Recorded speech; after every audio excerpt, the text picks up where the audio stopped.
আসসালামু আলাইকুম।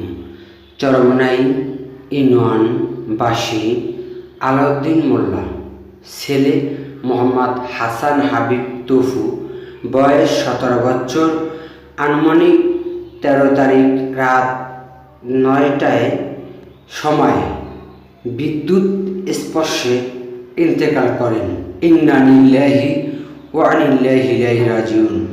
আপনারা দেখতে পাচ্ছেন মুরগির ফার্মে জিআই গুঁড়া দিয়ে সরাসরি ফেস দিয়ে খেকশিয়াল এবং খাটাস মারার একটি যন্ত্র তৈরি করছে।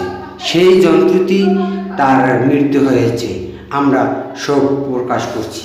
এবং আপনারা এই মুরগির ফার্মের চারদিকে একটি জিআই গুঁড়া রয়েছে, সূক্ষ্মভাবে দেখতে পাবেন ওই গুণেই ফেস দেওয়া হয়েছে এবং ওই গুণে তার আল্লাহ পাক রব্বুল আলামিন মৃত্যুবরণ করেছেন।